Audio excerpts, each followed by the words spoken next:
Hello friends, welcome back our channel 10x Health and Nutrition. Today we talk about signs of insulin resistance, how affect weight loss.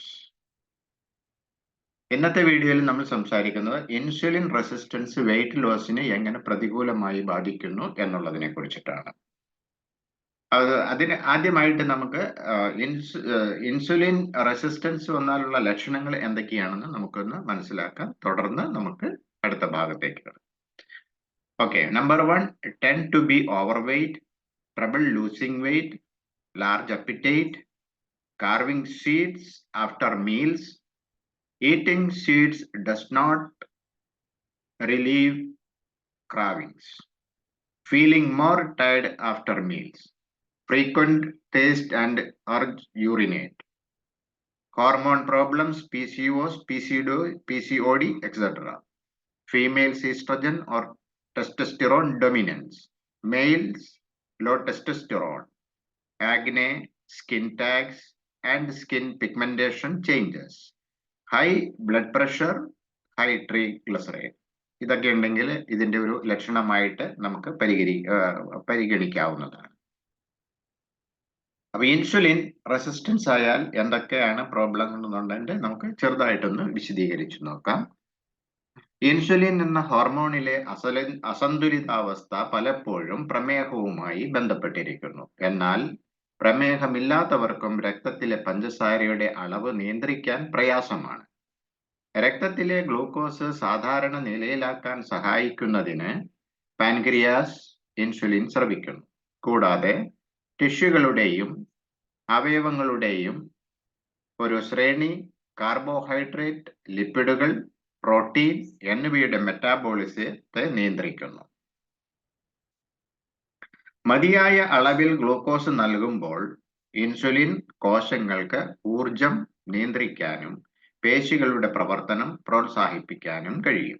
എന്നിരുന്നാലും ആവർത്തിച്ചുള്ള സ്പൈക്കുകൾ അല്ലെങ്കിൽ ഉയർന്ന insulin അളവ് ആത്യന്തികമായി type 2 പ്രമേഹത്തിലും Alzheimer's പോലുള്ള neuro degenerative രോഗങ്ങളിലും കാണപ്പെടുന്ന ഭക്ഷണ ആസക്തി, മെറ്റാബോളിക് സിൻഡ്രോം, ഇൻസുലിൻ പ്രതിരോധം എന്നിവയിലേക്ക് നയിച്ചേക്കാം. ഇൻസുലിൻ പ്രതിരോധം ഗ്ലൂക്കോസിനെ കോശങ്ങളിലേക്ക് കൊണ്ടുപോകുന്നത് തടയുന്നു. ഇത് രക്തത്തിലെ പഞ്ചസാരയുടെ അളവ് വർദ്ധിപ്പിക്കുകയും കൊഴുപ്പ് കത്തിക്കുന്ന ഹോർമോണുകളുടെ ആഘാതം തടയുകയും ചെയ്യുന്നു. അധിക ഗ്ലൂക്കോസ് കൊഴുപ്പ് കരുതൽ രൂപമായി ശരീരത്തിലേക്ക് തിരിച്ചുവിടുന്നത് ഇത് പ്രധാനമായും പേശികൾ ഏറ്റെടുക്കുന്ന ഊർജത്തെ തിരിച്ചുവിടുന്നു. ഈ ശാരീരിക അസന്തുലിതാവസ്ഥ പേശികളുടെ വളർച്ച കുറയുന്നതിനും കൊഴുപ്പ് നിക്ഷേപം വർദ്ധിപ്പിക്കുന്നതിനും അസാധാരണമായ സംതൃപ്തി, വിശപ്പ്, പ്രതികരണങ്ങൾ എന്നിവയ്ക്ക് കാരണമാകുന്നു. ഇത് ശരീരഭാരം വർദ്ധിപ്പിക്കുന്നതിന് കാരണമാകുന്നു. Some key tips of insulin resistance നമുക്ക് നോക്കാം. ഇൻസുലിൻ പ്രതിരോധം ശരീരഭാരം കുറയ്ക്കാനുള്ള ശ്രമങ്ങളെ സാരമായി ബാധിക്കും.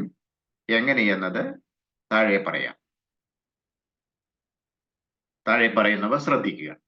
1. ഭാരം കുറയ്ക്കാനുള്ള ബുദ്ധിമുട്ട്. ഇൻസുലിൻ പ്രതിരോധം ഇൻസുലിൻ ഫലപ്രദമായി ഉപയോഗിക്കുന്നതിന് ശരീരത്തിന് ബുദ്ധിമുട്ടാക്കുന്നു. ഇൻസുലിൻ ശരിയായി ഉപയോഗിക്കാത്തപ്പോൾ രക്തത്തിലെ ഗ്ലൂക്കോസിന്റെ അളവ് ഉയർന്ന നിലയിൽ തുടരുന്നു. ഇത് കൂടുതൽ ഇൻസുലിൻ ഉൽപ്പാദിപ്പിക്കാൻ പാൻക്രിയാസിനെ പ്രേരിപ്പിക്കുന്നു. ഉയർന്ന ഇൻസുലിൻ അളവ് കൊഴുപ്പ് സംഭരണം വർദ്ധിപ്പിക്കും. ശരീരഭാരം കുറയ്ക്കുന്നത് കൂടുതൽ ബുദ്ധിമുട്ടാക്കുന്നതിന് ഇത് കാരണമാകും. നമ്പർ 2, വർദ്ധിച്ച വിശപ്പും ആസക്തിയും. ഇത്തരക്കാരിൽ ഇൻസുലിൻ പ്രതിരോധം രക്തത്തിലെ പഞ്ചസാരയുടെ അളവിൽ ഏറ്റക്കുറച്ചിലുകൾക്ക് കാരണമാകും. ഇത് വിശപ്പും ആസക്തിയും വർദ്ധിപ്പിക്കും, പ്രത്യേകിച്ച് കാർബോഹൈഡ്രേറ്റുകൾക്ക്. ഇത് അമിതമായി ഭക്ഷണം കഴിക്കുന്നതിനും ആരോഗ്യകരമായ ഭക്ഷണക്രമത്തിൽ ഉറച്ചു നിൽക്കുന്നതിനും കാരണമാകും. നമ്പർ 3, ഊർജ വിനിയോഗം. കോശങ്ങൾ ഇൻസുലിൻ പ്രതിരോധിക്കുമ്പോൾ അവയ്ക്ക് രക്തത്തിൽ നിന്ന് ഗ്ലൂക്കോസ് ഫലപ്രദമായി എടുക്കാൻ കഴിയില്ല. ഇത് ക്ഷീണത്തിനും ഊർജക്കുറവിനും ഇടയാക്കും. ഇത് സജീവമായി തുടരാനും കലോറി എരിച്ചു കളയാനും പ്രയാസമാക്കുന്നു എന്നുള്ളതാണ്. നമ്പർ 4, ഹോർമോൺ അസന്തുലിതാവസ്ഥ. ഇൻസുലിൻ പ്രതിരോധം ശരീരഭാരം നിയന്ത്രിക്കുന്നതിൽ ഉൾപ്പെട്ടിരിക്കുന്ന മറ്റ് ഹോർമോണുകളെ, അതായത് ലെപ്റ്റിൻ, ഗ്രലിൻ എന്നിവ പോലുള്ള ഹോർമോണുകളെ ഇവ ബാധിക്കും. ഉദാഹരണത്തിന് ലെപ്റ്റിൻ പ്രതിരോധം സംതൃപ്തിയെ സൂചിപ്പിക്കാനുള്ള ശരീരത്തിന്റെ കഴിവിനെ ഇത് തടസ്സപ്പെടുത്തുകയും അമിതമായി ഭക്ഷണം കഴിക്കാനുള്ള ആസക്തി വർദ്ധിപ്പിക്കുകയും ചെയ്യും. Number 5, metabolic syndrome. ഇൻസുലിൻ പ്രതിരോധം പലപ്പോഴും ഹൈപ്പർ ടെൻഷൻ, ഉയർന്ന കൊളസ്ട്രോൾ, വർദ്ധിച്ച വയറിലെ കൊഴുപ്പ്, മൊത്തത്തിൽ മെറ്റാബോളിക് സിൻഡ്രോം എന്നറിയപ്പെടുന്ന മറ്റ് അവസ്ഥകളുമായി ഇവ ബന്ധപ്പെട്ടിരിക്കുന്നു. ഈ സിൻഡ്രോം ശരീരഭാരം കുറയ്ക്കാനുള്ള ശ്രമങ്ങളെ കൂടുതൽ സങ്കീർണമാക്കുകയും തടസ്സപ്പെടുത്തുകയും ചെയ്യും. ശരീരഭാരം കുറയ്ക്കാൻ ഇൻസുലിൻ പ്രതിരോധം മറികടക്കാനുള്ള തന്ത്രങ്ങൾ എന്തൊക്കെയാണ്? 1, ഭക്ഷണക്രമത്തിലെ മാറ്റങ്ങൾ. ധാരാളം പച്ചക്കറികൾ, മെലിഞ്ഞ പ്രോട്ടീനുകൾ, ആരോഗ്യകരമായ കൊഴുപ്പുകൾ എന്നിവയുൾപ്പെടെ മുഴുവൻ ഭക്ഷണങ്ങളും അടങ്ങിയ സമീകൃത ആഹാരത്തിൽ ശ്രദ്ധ കേന്ദ്രീകരിക്കുക. ശുദ്ധീകരിച്ച കാർബോഹൈഡ്രേറ്റുകളുടെയും പഞ്ചസാരയുടെയും അളവ് കുറയ്ക്കുന്നത് രക്തത്തിലെ പഞ്ചസാരയുടെ അളവ് നിയന്ത്രിക്കാനും ഇൻസുലിൻ സംവേദനക്ഷമത മെച്ചപ്പെടുത്താനും സഹായിക്കും. നമ്പർ 2, പതിവ് വ്യായാമം. ശരീരത്തിലെ ശാരീരിക പ്രവർത്തനങ്ങൾ ഇൻസുലിൻ സംവേദനക്ഷമത മെച്ചപ്പെടുത്തും. എയറോബിക് വ്യായാമങ്ങളും നടത്തം, ഓട്ടം അല്ലെങ്കിൽ സൈക്ലിംഗ് പോലുള്ളവ, പ്രതിരോധ പരിശീലനവും അതുപോലെ ഭാരോദ്വഹനം പോലുള്ളവ ഉൾപ്പെടുത്തുന്നത് പ്രയോജനകരമാണ്. 3, ഭാരക്കുറവ്. മിതമായ ഭാരക്കുറവ് പോലും ശരീരത്തിന്റെ 5% മുതൽ 10% ഇൻസുലിൻ സംവേദനക്ഷമത ഗണ്യമായി മെച്ചപ്പെടുത്തുകയും ഇൻസുലിൻ പ്രതിരോധം കുറയ്ക്കുകയും ചെയ്യും. 4, മരുന്നുകൾ. ചില സന്ദർഭങ്ങളിൽ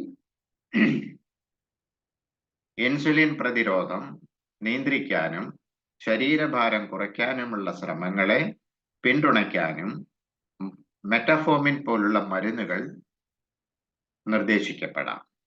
5, നിരീക്ഷണം.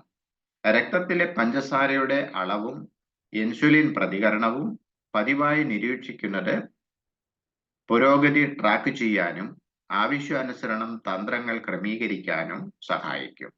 ഇൻസുലിൻ സംവേദനക്ഷമത മെച്ചപ്പെടുത്തുന്നത് ശരീരഭാരം കുറയ്ക്കാനും മൊത്തത്തിലുള്ള അപചയ ആരോഗ്യത്തിനും സഹായിക്കും. This is all about the insulin resistance and weight loss. If you want to learn more, contact us. Thanks for watching this video.